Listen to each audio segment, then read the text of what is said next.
أعوذ بالله من الشيطان الرجيم بسم الله الرحمن الرحيم يا أيها الذين آمنوا وآمنوا بالله بسم الله الرحمن الرحيم ظهر الفساد في البر والبحر بما كسبت أيدي الناس ليذيقهم بعض الذي عملوا لعلهم يرجعون بسم الله الرحمن الرحيم قال رسول الله صلى الله عليه وسلم يا أيها الناس أبصوا السلام وأطعموا الطعام وصلوا بالليل والناس نعام তাদখুলুল জান্নাতা বিসালামিন।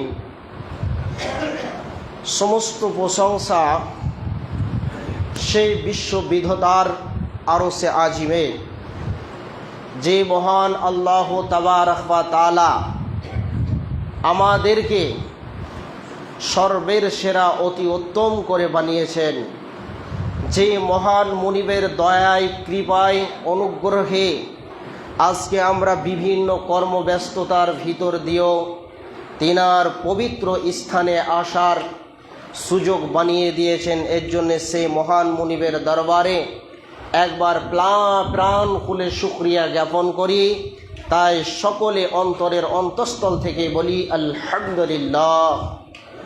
দুরুদ ও সালাম বর্ষিত হোক যিনি সর্বশরেণ্য সর্ববরেণ্য মহামানব, যিনি সমস্ত নবীদের নবী, সারা মাখলুকের নবী, তামাম জগতের নবী, যেই নবী মুহাম্মদুর রাসূলুল্লাহ সাল্লাল্লাহু আলাইহি ওয়াসাল্লাম আগমন করেছিলেন বিশ্ববাসীর করুণা রূপে, এবং যে পৃথিবী ছিল নিমজ্জিত অন্ধকারের মধ্যে, তিনি সকলকে সুনুরানি রাস্তা দেখার জন্যে, এই উম্মতের জন্যে অক্লান্তিক পরিশ্রমে আজকে আপনার আমার হাতে সুনুরানি দ্বীন ইসলামকে তুলে দিয়েছেন।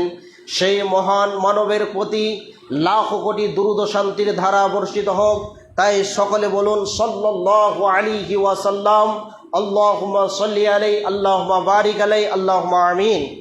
মুহতারাম মুকাররম, আজকে আমি কুরআনুল কারীমের একটি আয়াত পরিবেশন করেছি এবং দুইখানা হাদিস আপনাদের সামনে পরিবেশন করেছি। এগুলোকে সংক্ষিপ্তে আপনাদের সামনে সমপনী দিব। ওমা তাওফিকে ইল্লা বিল্লাহ। আজকে আমি আপনাদের সামনে যে বিষয় নিয়ে বক্তব্য উপস্থাপন করব সেটা হচ্ছে বর্তমান পরিস্থিতিকে নিয়ে। বর্তমান পরিস্থিতি আমাদের অনেক শোচনীয় ব্যাপার। এই শোচনীয় ব্যাপার মানুষ ঘুমিয়ে থাকার কারণে, এই জাতি ঘুমিয়ে থাকার কারণে, অবহেলায় দিনকে কাটানোর কারণে আমাদের ওপরে যে স্টিমুলাস চলছে, এগুলো কিসের কারণে, সেইগুলো থেকে আমরা কিভাবে পরিত্রাণ পাব, এই বিষয়গুলোকে আপনাদের সামনে তুলে ধরব ইনশাআল্লাহুল আজিজ। আজকে বর্তমান জামানায় মুসলমানদের ওপরে অনেক অত্যাচার চলছে। এই অত্যাচারটা কোথা থেকে আসছে, এই অত্যাচার হওয়ার কারণটা কি, এই কারণগুলোকে যদি আমরা না জানি এবং না বুঝি, তাহলে একের পর সমস্ত কিছু আমাদের কাছ থেকে হাতছাড়া হয়ে যাবে। শেষকালে এমন একটা পরিস্থিতি হবে যে কোথায় আজকে আমরা যাব সে রাস্তা খুঁজে পাবো না। শিক্ষিত সুধী মণ্ডলী, মানুষ প্রচেষ্টায়, একটি কথা আছে আরবিতে, মান জাদ্দা ওয়াজাদা, जो कोशिश करेगा उसको मिलेगा, जो कोशिश नहीं करेगा उसको कुछ भी नहीं मिलेगा। যে ব্যক্তির ভিতরে প্রতিভা আছে, যে ব্যক্তি পরিশ্রমী, সে নিশ্চয় সফল হবে। আজকে মুসলিম জাতি এক জামানায় তারা এক আল্লাহর গোলামিত্ব করেছিল, এক আল্লাহর প্রতি তাদের অগাধ বিশ্বাস ছিল, আল্লাহর উপরে সর্ব কাজে সর্ব মুহূর্তে তাদের ভরসা ছিল, যে কোনো কাজে নেমেছে মুসলিম, তাওয়াক্কালতু আলাল্লাহ, তাওয়াক্কালতু আলাল্লাহ, তারা আল্লাহর উপরে ভরসা করেছিলেন। বিধায় কবি নজরুল থাকতে না পেরে বলেছিলেন, কি বলেছিলেন? খোদাই পাইয়া বিশ্ব বিজয় ছিল একদিন যারা, খোদারে হারাইছি তো অপরাধিয়াদ রোদের কুকুর বেনেছে তারা। আজকে মুসলিম জাতি আল্লাহর রাস্তাকে ছেড়ে দিয়ে আমরা কুকুরের মতো হয়ে গেছি। কুত্তা শ্রীগালকে যেভাবে পিটাচ্ছে, আজকে মুসলিম জাতিকে ওইভাবে পিটাচ্ছে। শিক্ষিত সুধী মণ্ডলী, তাহলে আমরা যদি সেই দয়াল মাবুদকে যদি আমরা কি করে নিই, আমাদের হৃদয়ে বসিয়ে নিতে পারি, তবেই আমরা নাজাত পাব এবং বেঈমানদের লাট থেকে আমরা বাঁচতে পারবো, নচেত আমাদের কোনো উপায় নাই। আজকে মানুষ আল্লাহর কাছে কি নিয়ে বলবে, কি নিয়ে বলবে? রহমান, আমি বিপদের সম্মুখীন হয়েছি, আজকে আপনি আমাকে পরিত্রাণ দেন, এ কথা বলার কোনো মুসলিমের ক্ষমতা নাই। তার কারণ খোদাই পাইয়া বিশ্ব বিজয়। কিন্তু এর উল্টাটা হয়েছে, আজকে আমরা নিজেরাই মন মতন খোদার মতন জীবন যাপন করছি, সেই খোদাকে আমাদের ডাকার কোনো প্রয়োজন মনে করছি না। আজকে একজন মুসলিম, সে যদি 5 ওয়াক্তের নামাজি হয়, সে তার রবের সঙ্গে কথা বলে, নামাজের ভিতরে কোনো কিছু চিন্তা ভাবনা করা জায়েজ নাই, তবে 2টি জিনিসকে স্মরণ করা জায়েজ আছে। সেটা হলো কি? একটি হচ্ছে আমি আমার রবকে দেখছি, না হয় আমার রব আমাকে দেখছে। তবে আপনি যখন সলাতে দাঁড়িয়ে যান, তখন প্রতিটা সলাৎ, যেই রকমই সলাৎ হোক না কেন, আপনার সলাৎটা হবে না তখনই যখন সূরা ফাতিহা আপনি পড়বেন না তখন। এর জন্য বিশ্বনবী জনাবে মুহাম্মদুর রাসূলুল্লাহ সাল্লাল্লাহু আলাইহি ওয়াসাল্লাম তিনি বলছেন, লা সলাতা লিমান লা ইয়াকরা বিফাতিহাতিল কিতাব, যে সলাৎ হবে না ওই লোকটার, যে লোকটা নামাজের ভিতরে সলাতের মধ্যে সূরা ফাতিহাকে পড়লো না। এবার সূরা ফাতিহাতে কি আছে, কোন ম্যাটেরিয়াল আছে? সূরা ফাতিহা এমন একটা জিনিস, একে বলা হয়েছে উম্মুল কোরআন। সমস্ত কোরআনের ভিতরে যতগুলো সূরা রয়েছে, সমস্ত সূরার মা বলা হয়েছে। এরপরে সেই সূরা আপনাকে ফাতাহ দিবে, বিজয় করবে। সে সূরা আপনাকে কি করবে? শেফা দিবে। কোনো মানুষ যদি অসুস্থ হয়ে যায়, সেই সূরাকে যদি 7 বার করে ফুঁক দিয়ে দেন, ওই লোকটা সুস্থ হতে বাধ্য হয়ে যাবে। তো এর ভিতরে অনেক ম্যাটেরিয়াল দিয়ে আল্লাহ তাকে বানিয়েছেন, এর জন্য তার নাম উম্মুল কোরআন। তো আজকে আমরা যখন সলাতের দাঁড়িয়ে যাই, তখন আমরা কি বলি? আলহামদুলিল্লাহি রাব্বিল আলামিন। তখন আল্লাহ তাবারাক ওয়া তাআলা বলেন, কোন বান্দা আমার প্রশংসা করেছে? আর রহমানির রহিম। আবারও আল্লাহ বলে, কোন বান্দা আমার গুণ বর্ণনা করেছেন। তারপরে আমরা কি বলি? মালিক ইয়াউমিদ্দিন। হে আল্লাহ, আপনি সেই মহান দিনের মালিক। ইয়্যাকা নাবুদু ওয়া ইয়্যাকা নাস্তাঈন। তোমারই ইবাদত করি এবং তোমার কাছ থেকে আমরা সাহায্য কামনা করি। তোমার সাহায্য ছাড়া পৃথিবীর বুকে চলার ক্ষমতা নাই। কিন্তু আজকে আমরা সলাৎ পড়লে তো সাহায্য পাবো, কিন্তু আমরা যতজন পৃথিবীতে মুসলিম মানে দাবি করছি, যারা সলাৎ আদায় করে না, তাদের জীবনটা কুত্তার মতন জীবন কাটাচ্ছি। এর জন্য আমাদের উপরে এরকম বিপদ। একটি উদাহরণ দিচ্ছি বন্ধু আমার, আপনাকে যদি কোনো কন্ট্রাক্টর, ও কন্ট্রাক্টর যদি কোনো কোম্পানির আয়ত্তে কাজ করে, আর আপনার 50 জন লোককে যদি এই গ্রামের নিয়ে যায়, আর সেই কন্ট্রাক্টর যদি বলে তোমরা এই কাজগুলো করো, তো সেই আপনাকে খেতে দিবে, সব কিছু আপনাদের যা কিছু প্রয়োজন A to Z আপনাদের বহন করবে। কিন্তু ওখানে গিয়ে যে কাজগুলো করতে হবে, সেই কাজগুলো যদি আপনি না করেন, তো আপনাকে আপনার কন্ট্রাক্টর বিনু কামে খেতে দিবে? এমনি এমনি বসে বসে খেতে দিবে? দিবে না। আপনার পাছার চাম ছিলে দিবে, দিয়ে ওখান থেকে টাপ ধরিয়ে দিবে। আজকে পৃথিবীর বুকে এত বড় বৃহত্তর পৃথিবীকে আল্লাহ তাবারাক ওয়া তাআলা বানিয়েছেন। আল্লাহ তাবারাক ওয়া তাআলা কত শহীদ করেছেন, কত বিধবা করেছেন, কত ইতিম শিশু বাচ্চা তারা দাঁড়ে দাঁড়ে ঘুরেছে। আল্লাহ তাবারাক ওয়া তাআলা বলছেন, অতি সহজে তোরা দিনটাকে পেয়েছিস, আল্লাহ বলছে ওয়ালা তাকুলু লিমান ইকতালু ফি সাবিলিল্লাহ, তোরা একবার কোরআনটাকে পড় আর পড়ার পর নিজের জীবনটাকে বাস্তবায়ন কর। আল্লাহ তাবারক ওয়া তাআলা কি বলছেন? ওয়ালা তাকুলু লিমান ইকতালু ফি সাবিলিল্লাহি, আল্লাহ তাবারক ওয়া তাআলা বলছেন যে নিশ্চয় তোদের পূর্বে যারা ছিল তারা কি করেছে, তারা যখনই জিহাদের ডাক এসেছে তারা বিবির দিকে দেখেনি, সন্তানের দিকে দেখেনি তাদের বাংলা, দেখেনি তাদের ব্যবসা বাণিজ্য, দেখেনি তাদের জানের পরোয়া করেনি। তারা কি করেছে? তারা জিহাদের ময়দানে চলে গেছেন, আর তাদের দিলে, তাদের অন্তরে তাদের ঈমানটা ছিল আল্লাহর প্রতি কেমন। ইয়া আইয়ুহাল্লাযীনা আমানু, হে পৃথিবীর মানুষেরা তোমরা কি করো? আল্লাহর প্রতি ঈমান আনো।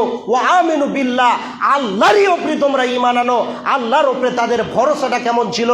যখনই তাদের উপরে জিহাদের ডাক এসছে সঙ্গে সঙ্গে তারা কোনো অজুহাত না দেখে তারা জিহাদের ময়দানে খোলার তরোয়াল নিয়ে ছুটেছে আর তারা জিহাদ করেছে।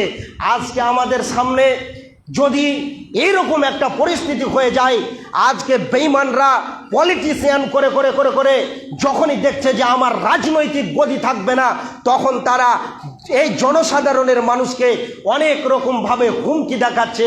আর এসআইআরের হুমকি দেখাচ্ছে, কত রকমের হুমকি দেখাচ্ছে, লকডাউনের হুমকি দেখাচ্ছে, রাস্তাতে চলাচল বন্ধ করে দেওয়ার হুমকি দেখাচ্ছে, যত ক্ষেত খামারে কোম্পানি আর যত কিছু আছে কাজকর্মকে বন্ধ করে দিয়ে এরকম হুমকি দেখাচ্ছে। তাহলে এই হুমকিটা কেন হচ্ছে? আজকে আমাদের কারণে হচ্ছে। আজকে মুসলমান জাতির ব্যাপারটা বুঝে নিয়েছে তারা, যে তাদের কাছ থেকে ঈমানটা শেষ হয়ে গেছে, তারা আর যাবে না।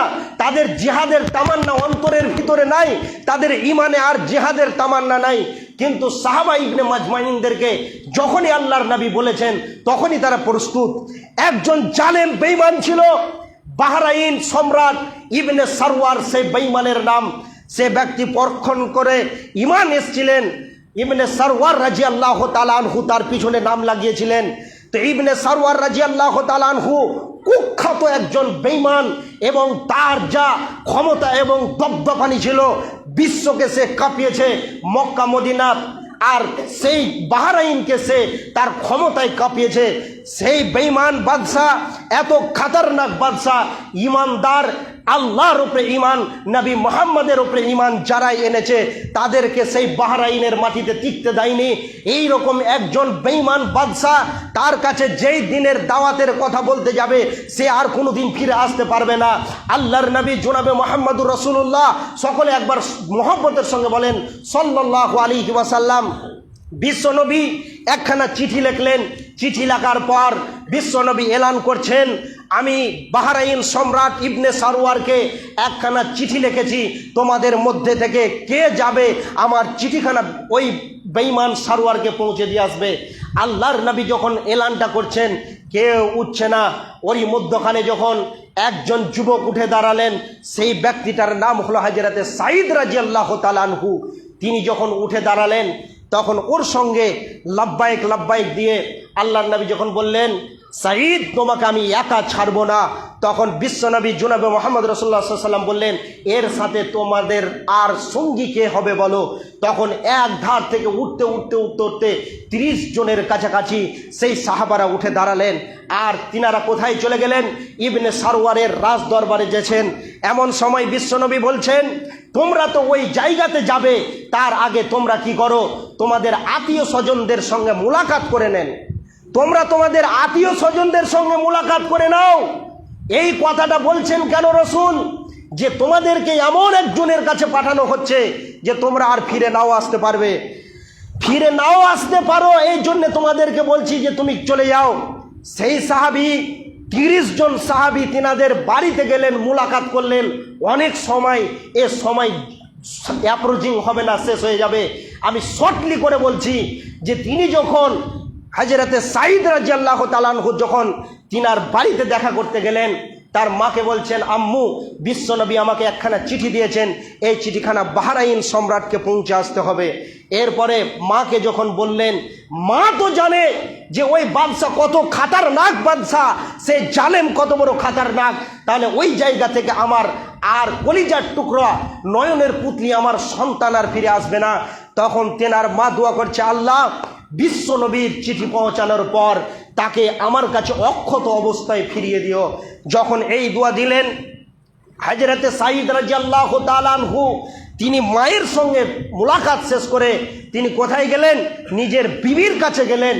বিবির কাছে যখন যাচ্ছেন, ওই মতো অবস্থায় পৃথিবীর সবচাইতে খাতারনাক যন্ত্রণা, সবচাইতে খাতারনাক বেদনা, তার স্ত্রীর প্রসব বেদনা উঠেছে। এমন সময় হযরতে সাঈদ ঘরের দরজাটা ধরে অঝর নয়নে এত বুক চিরে চিরে কান্না করছিলেন।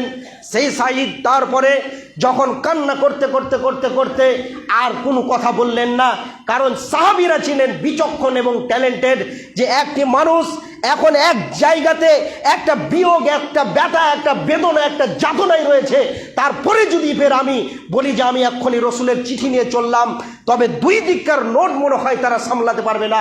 বিশ্বনবী জনাবে মোহাম্মদ রাসূলুল্লাহ সাল্লাল্লাহু আলাইহি ওয়াসাল্লাম তাদেরকে এমনভাবে ট্যালেন্ট শিখিয়েছিলেন, এইভাবে কোনো কথা না বলে যখনই 30 জন যুবক একদম সেই খড়মুখী গুরহা নিয়ে যখন তেনারা রসুলের চিঠি নিয়ে যখন বাহরাইনের পথে ঘোড়া তাড়াতে শুরু করলো, তখন তিনার মা বলছে, বেটা সাঈদ, তোমাকে আল্লাহ এক্ষুনি একটি পুত্র সন্তান দান করেছে, অতএব তোমার সন্তানের মুখটা দেখে যাও। তিনার মাকে কিভাবে কথা বলছে সাঈদ, মা তোমার ডাকে আর তোমার সাঈদ সাড়া দেবে না, তার কারণটা হচ্ছে দ্বীন ইসলামের দিকে এখন ঘোড়া এগিয়ে চলেছে, আর পিছন ফিরে তাকানো যাবে না। তিনারা 30 জন যুবক বাহরাইন সম্রাটে গিয়ে উপস্থিত হলেন। এরপরে যখন উপস্থিত হলেন, তারপরে যখন উপস্থিত হওয়ার পর তার যারা প্রহরী আছে তাদেরকে বলছেন, আমরা বাদশাহ ইবনে সারওয়ারের সঙ্গে মুলাকাত করব। তখন বললেন তার প্রহরীরা, যে মন্ত্রীরা, যে তোমরা কোথা থেকে এসছো? তখন তিনারা বললেন আমরা মদিনা মুনওয়ারা থেকে এসেছি। তখন বলছে ঠিক আছে তোমরা দাঁড়াও। উনি গেলেন ভিতরে, যাওয়ার পরে মন্ত্রী বাদশাকে বলছে, ইবনে সারওয়ারকে, ইবনে সারওয়ার জাহাপনা মদিনাতুল মুনওয়ারা থেকে 30 জন যুবক আপনার মুলাকাতে এসছে, আপনি কি পারমিশন দেবেন, এদের সঙ্গে কথা বলবেন? তখন তিনি বললেন মন্ত্রীকে যে যাও ওদেরকে ভিতরে পাঠিয়ে দাও। এরপরে যখন ইবনে সারওয়ারের সম্মুখে এইভাবে উপস্থিত হলেন, তখন ইবনে সারওয়ার বলছেন যে বলো বলো কি কারণে এসছো? তখন ওদের মধ্যখানে যাকে আমির, যাকে লিডার করে পাঠানো হয়েছে হযরতে সাঈদ রাদিয়াল্লাহু তাআলা আনহু, তিনি তখন রসুলের চিঠিখানা ইবনে সারওয়ারকে দিলেন। আর দেওয়ার পরে যখন তিনি চিঠিখানা পড়ছেন যে আমি আখিরি পয়গম্বর, আল্লাহর প্রেরিত রসুল জনাবে মুহাম্মদুর রাসূলুল্লাহ সাল্লাল্লাহু আলাইহি সাল্লাম আপনাকে পত্রের মাধ্যমে আমন্ত্রণ দিচ্ছি যে আপনি প্রভুত্বকে ছেড়ে দিয়ে, দৌতল্যকে ছেড়ে দিয়ে এক দ্বীন ইসলামে দীক্ষিত হয়ে যান, আর দ্বীন ইসলামকে আপনি কবুল করেলেন, নিশ্চয় দ্বীন ইসলামের মধ্যে আপনার কল্যাণ আছে। যখন এই কথা বলা, ইবনে সারওয়ার চিঠিখানাকে পড়তে পড়তে রেগে রাগান্বিত হয়ে গেলেন, আর বাঘের মতো গর্জন দিয়ে চিৎকার করে কথা বলতে লাগলেন। আর সেই এমনভাবে অকথ্য ভাষায় কথা বলতে শুরু করলো যে ওই আব্দুল্লাহর বেটা, আব্দুল মুত্তালিবের পোতা, সেই মোহাম্মদ যে কিছুদিন আগে হালিমার বাড়িতে ছাগল চড়িয়েছে, আর সেই নাকি আজকে বলে যে তাকে নবী বলে মেনে নিতে হবে, এটা কোনোদিন হতে পারে না। মন্ত্রীকে সঙ্গে সঙ্গে ডাকলো, ডাকার পর বলছে খাতা কলম রেডি করো, আর এদের ব্যাপারে লিখো, আগামীকালকে মাগরিবের আজান শুরু হবে, আর এদের প্রত্যেকের মাথাকে কেটে ফেলা দেওয়া হবে, এদেরকে মেরে ফেলে দেওয়া হবে, এদেরকে মাটি খুঁড়ে পুঁতে দেওয়া হবে, এদেরকে নিশ্চিহ্ন করে দিতে হবে পৃথিবীর বুক থেকে। এই কথা যখন বললেন, মন্ত্রীর লেখা হয়ে গেল, আর তাদেরকে বলে দিলেন যে এদের প্রত্যেককে কি করো, লোহার শিকল দিয়ে বেঁধে দেন, আর তাদেরকে বেঁধে দেওয়া হলো। এর মধ্যখানে যখন হযরতে সাঈদ রাদিয়াল্লাহু তাআলা আনহু তিনি একবার বসলেন এবং উঠে দাঁড়ালেন, এরপরে তখন বাদশার মাথার বিবেকের চেতনা খুলছে। তখন বাদশাকে বলছে, বাদশা তখন হযরতে সাঈদকে বলছেন তোমাকে যেন চেনা চেনা মনে হচ্ছে। তখন তিনি বলছেন আমি হলাম তায়েফের সন্তান, আমি তাইফের সন্তান, আপনি একদিন তাইফের ময়দানে দিয়ে আসছিলেন, এমন সময় আপনি ঘোড়া থেকে পড়ে গেছিলেন, আপনি পড়েছিলেন, আপনার ঘোড়া পড়েছিল, আপনারা অনেক ক্লান্ত ছিলেন, আপনাদের কাছে পানি ছিল না, আমি সাইদের কাছে মোসকে পানি ছিল, আপনাকে আপনার ঘোড়াকে পান করানোর পর আমি কি করেছি, দুইজনকে সুস্থ করে বাড়ি পাঠিয়েছিলাম, এইটুকু করেছিলাম। তখন ইবনে সারওয়ার সে বলছে, নিশ্চয়ই তুমি আমার উপকার করেছো, এর বদলা আমি দিব, কিন্তু তোমাদেরকে যে কতলের রায় দেওয়া হয়েছে এর রায়কে কিন্তু রদ করা যাবে না। তখন ইবনে সারওয়ার বললেন যে আমাকে কিছুটা দিন সময় দেন, আমি যেদিন জিহাদের ময়দানে বেরিয়ে আসলাম আপনার দরবারে, সেই দিন আমি শুনলাম যে আমার একটা পুত্র সন্তান জন্ম নিয়েছে, ওই সন্তানটা একবার আমি দেখব। যখন তিনি বললেন তখন সেই সারওয়ার বলছেন, তুমি কি তোমার প্রাণের জামিন কাউকে দিতে পারবে? যখন এই কথাটা বলল বাদশাহ সারওয়ার, তখন তিনি কি করলেন, তায়েববাসী একজন ইসহাক নামে একজন ব্যক্তি ওই জায়গাতে ছিলেন, তখন তিনি বললেন যে ওকে যেতে দেন, ও যদি না আসে ফিরে তাহলে আমি নিজের জানটাকে দিয়ে দেবো, ওর বদলাতে আমি কতল হব। এই কথা যখন বললেন তিনি চলে গেলেন কোথায়, বাড়িতে গেলেন। বাড়িতে যাওয়ার পরে নিজের সন্তানকে লালতি পালতি কোলে নিয়ে আর অনেক আদর যত্ন সেবা শুশ্রূষা করে এবার যখন তিনি ফিরে আসছেন, এমন সময় তখন দরবারে, বাদশার দরবারে যত লোক ছিল, তখন ইসহাককে বলছে যে ইসহাক, তুমি এত গাধা, তুমি এত বোকা যে তোমায় একজন মৃত্যুদণ্ডের আসামির কথা শুনে তুমি মনে করছে যে ও ফিরে আসবে, কোনো দিন আসবে না, অতএব তুমি এত গাধা যে তুমি ওর জন্যে নিজের জানকে কুরবান করে দিবে, এইভাবে বলতে আছে। আর দরবার থেকে লোক তখন এইভাবে চিল্লা চেঁচা হইচই উঠে গেল যে আর কোনো দিন আসবে নাই, হযরতে সাঈদ আর ফিরে আসবে না, এইরকম হইচই চলছে।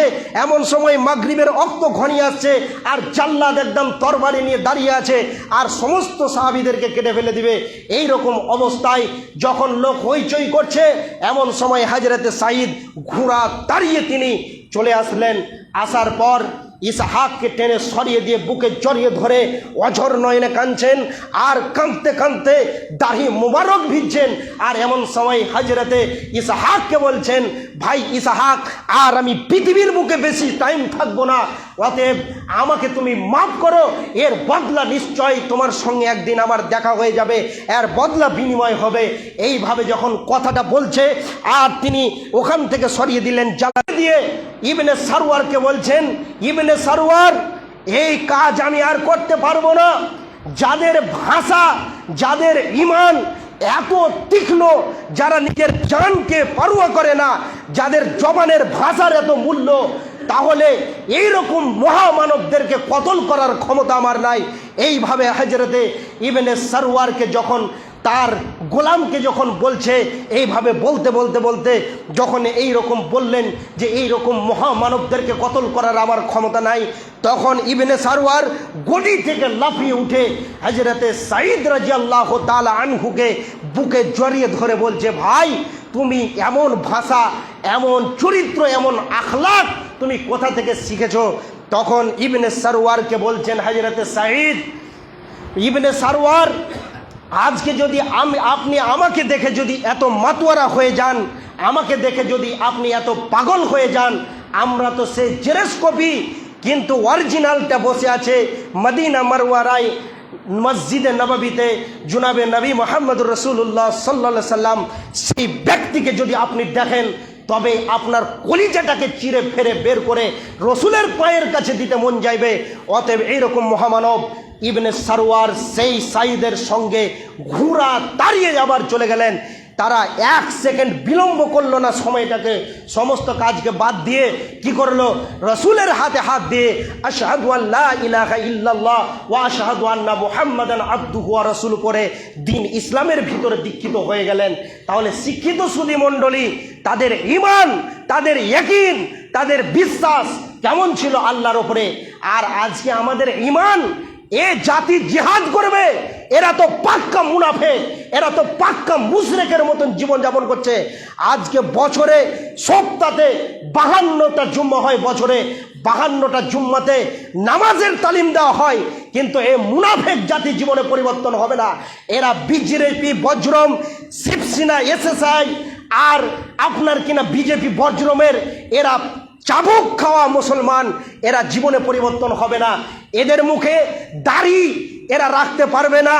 এরা 40 বছর, 45 বছর, 60-70 বছর বয়সে অ্যাটাক করে দিয়েছে, কবরে পা চলে গেছে, তারপরও দাড়ি রাখার ক্ষমতা হয় না। শিক্ষিত সুধী মণ্ডলী, এ দাড়ির বরকত কতটা! হযরতে আলীকে বলা হয় তো আসাদুল্লাহ। যখন হযরতে আলী রাদিয়াল্লাহু তাআলা আনহু যখন জিহাদের ময়দানে নামতেন আর নামার পরে বেঈমানদের বিপক্ষে যখন দাঁড়াতেন, শুধু মোচটাতে একবারে এরকম করতেন, তখন তারা দেখতো বিপক্ষের লোকেরা পেচ্ছাপ করে দিত আর বলতো এ বাঘ চলে এসছে পালা ময়দান থেকে, বাঁচার উপায় নাই। রাসূলের সুন্নতের কত মূল্য ছিল, আজকে আমরা সুন্নতের মূল্য তো আমাদের কাছে নাই, সেই রকম আমরা হতে পারি না। আল্লাহর নবীর সাহাবীরা একটি জিহাদের ময়দানে অংশগ্রহণ করেছে, কয়েকদিন ধরে জিহাদ চলছে, সাহাবীরা বিজয় পতাকা লাভ করতে পারছেন না।